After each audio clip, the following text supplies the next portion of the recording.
Sou a professora Cleane e vou lecionar a disciplina de História para o 5º ano do Colégio Emaús. Pessoal, nesta aula eu vou fazer a correção das atividades que eu deixei na aula anterior. Na aula anterior, nós estudamos sobre a proclamação da República do Brasil, que aconteceu no dia 15 de novembro de 1889. E estudamos também sobre quais medidas foram tomadas, durante o governo provisório, que foi de 1889 a 1891. Número 1. O Brasil passou de monarquia a república em 15 de novembro de 1889. Qual é a diferença entre essas duas formas de governo? Bom, na monarquia, gente, o governo é sucedido por hereditariedade. Quem governa é o rei ou o imperador.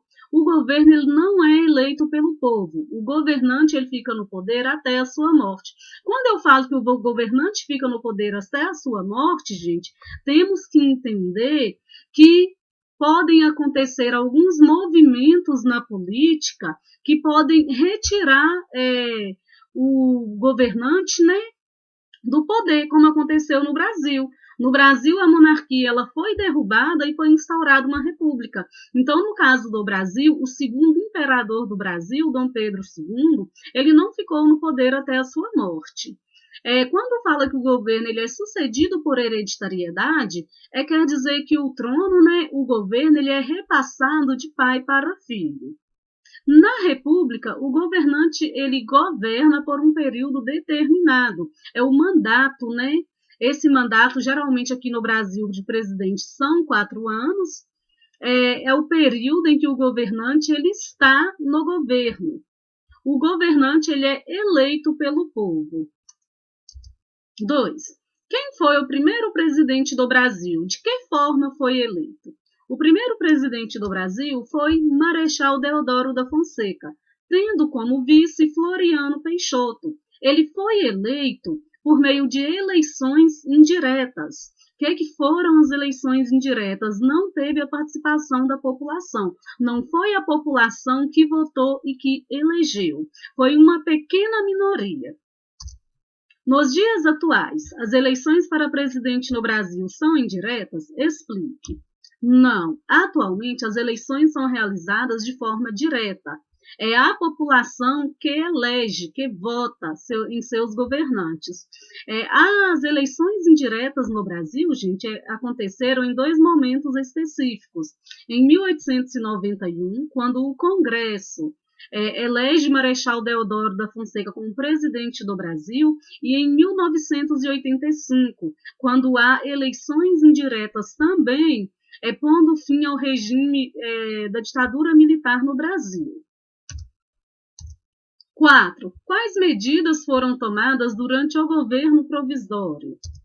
Criação da primeira Constituição da República Brasileira, criação da bandeira republicana no dia 19 de novembro. Aí vocês vão perguntar, mas o Brasil não tinha uma bandeira? O Brasil tinha sim uma bandeira, mas essa bandeira, gente, ela representava as famílias europeias.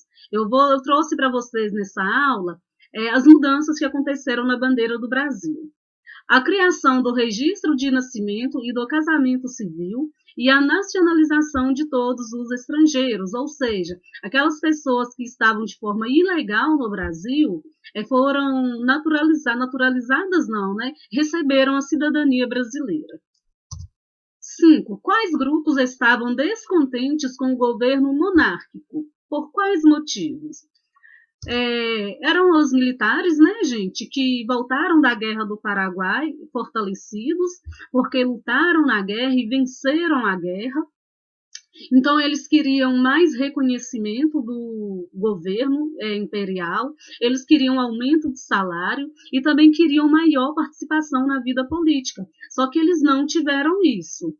Também os fazendeiros, os grandes barões de café, que estavam insatisfeitos, por conta da abolição da escravidão, porque eles perderam seus escravos e não foram indenizados pelo governo, e a igreja, que também estava insatisfeita com as intromissões de Dom Pedro II nas decisões dela, nas decisões da igreja. 6. Diferencie eleição direta de eleição indireta. Na eleição direta, quem vota é a população. Já na eleição indireta, o governante ele é eleito por uma minoria, por um colegiado. No caso do Brasil, o candidato que recebe a maioria de votos de deputados e senadores. Então, este candidato é que vai se tornar o presidente, quando existe a eleição indireta, não é o que acontece no Brasil, tá? Como ocorreu o fim da monarquia brasileira? O fim da monarquia brasileira, gente, vai acontecer em virtude da insatisfação de uma minoria, como eu falei para vocês, fazendeiros, né, os militares e a igreja. O fim da monarquia brasileira não contou com grande participação popular, tanto que grande parte da população não tinha noção do que era esse processo, do que era o fim da monarquia e a proclamação da República. Grande parte da população não tinha ideia do tamanho desse feito. Foi um movimento militar que, no dia 15 de novembro de 1889, depôs o imperador Dom Pedro II, intimando-o a deixar o Brasil com sua família e, desta forma, instaurando uma república. Essa transição não teve a participação popular. Número 8. O que representa a imagem ao lado? A imagem ao lado é essa, né? Nós vemos algumas crianças, bebês recém-nascidos, né? Algumas mulheres bordando uma bandeira e vemos um senhor mais ao fundo da imagem, nesse local aqui. O que essa imagem ela representa, gente? A imagem representa o fim da monarquia e o nascimento da democracia. A imagem representa o fim de um governo velho, podemos dizer assim, e o nascimento de uma nova forma de governo. O senhor idoso ao fundo da imagem representa a velha forma de governo, no caso a monarquia. As crianças e a bandeira sendo tecida representam o nascimento de uma nova forma de governo, a República.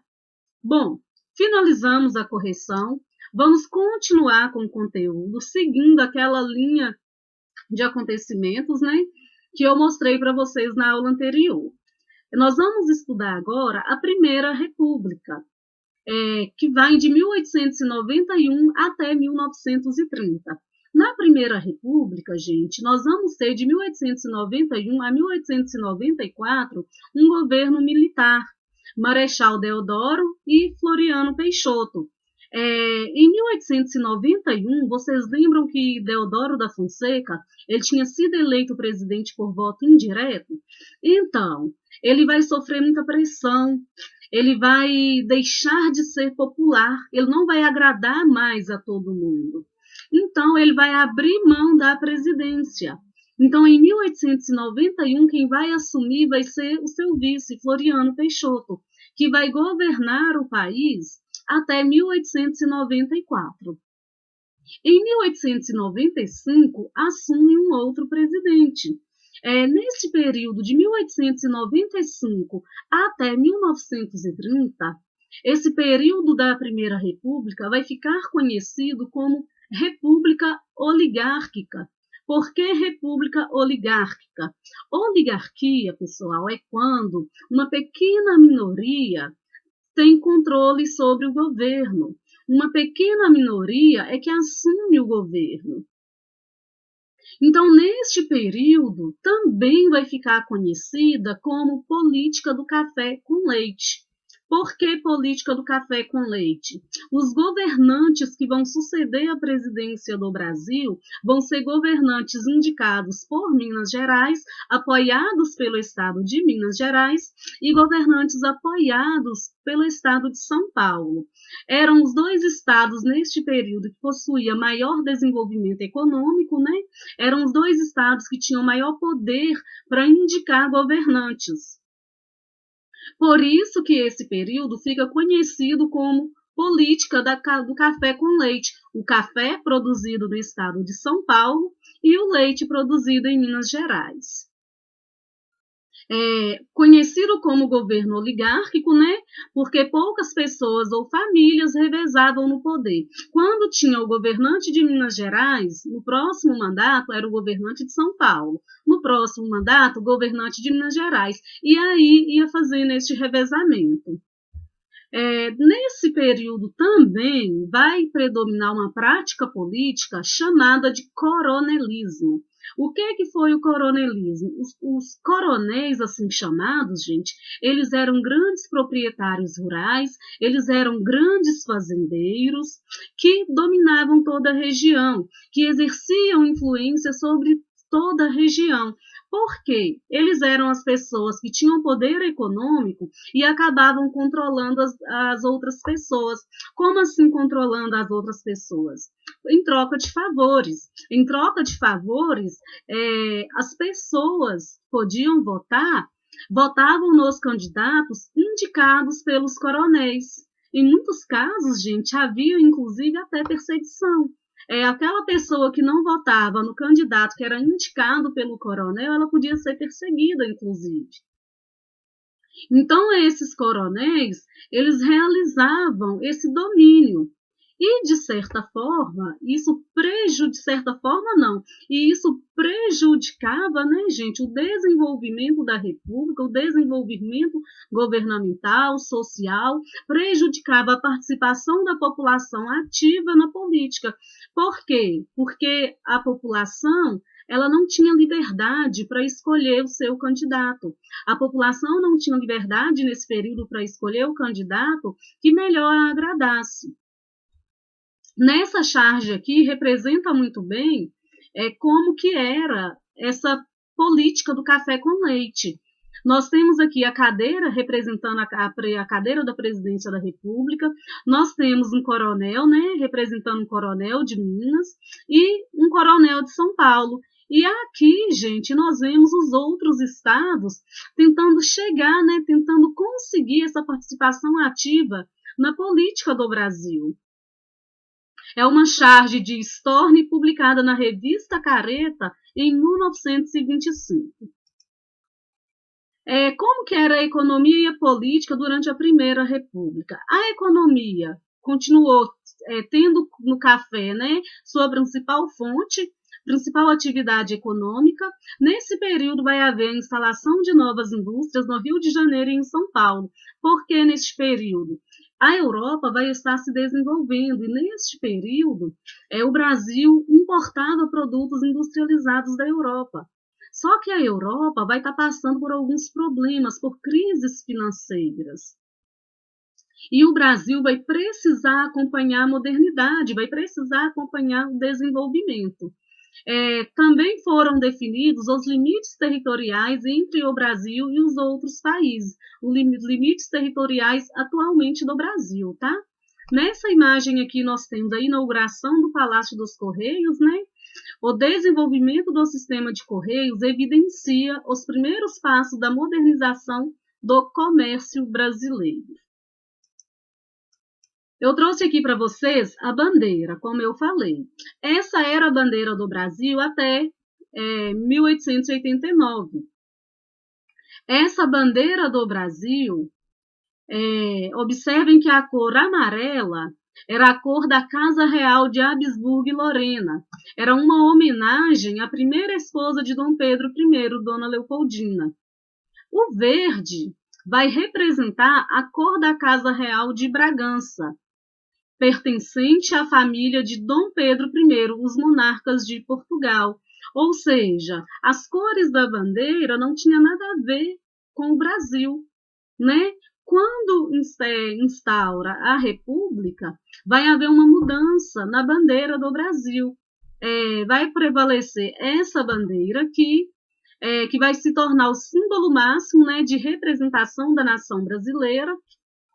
Ela foi criada no dia 19 de novembro de 1889. É o dia que se comemora, o Dia da Bandeira. As estrelas da bandeira brasileira representam os estados brasileiros e o Distrito Federal. Se for criado, gente, um outro estado, é acrescentada mais uma estrela na bandeira, tá? À medida que vai sendo criados estados, mais uma estrela é acrescentada na bandeira. A disposição e tamanho de cada estrela foi estabelecida a partir da visão do céu da cidade do Rio de Janeiro na noite de 19 de novembro de 1889.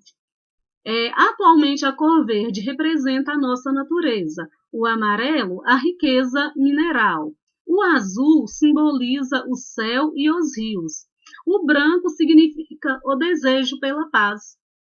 As estrelas que representam, os estados e o Distrito Federal, como eu falei para vocês, e ordem e progresso é um lema do positivismo.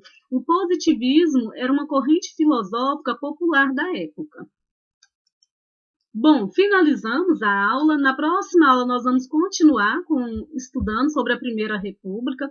Vamos ver o que acontece para, em 1930, Getúlio Vargas assumir o governo do Brasil. Tem algumas atividades para vocês fazerem. Copiem as perguntas no caderno. E, gente, tem que anotar, tá bom? Tem que anotar as principais informações para fixar o conteúdo na cabeça. É muita informação, tá? Bons estudos para vocês, até a próxima aula e lembrem-se, juntos no caminho certo.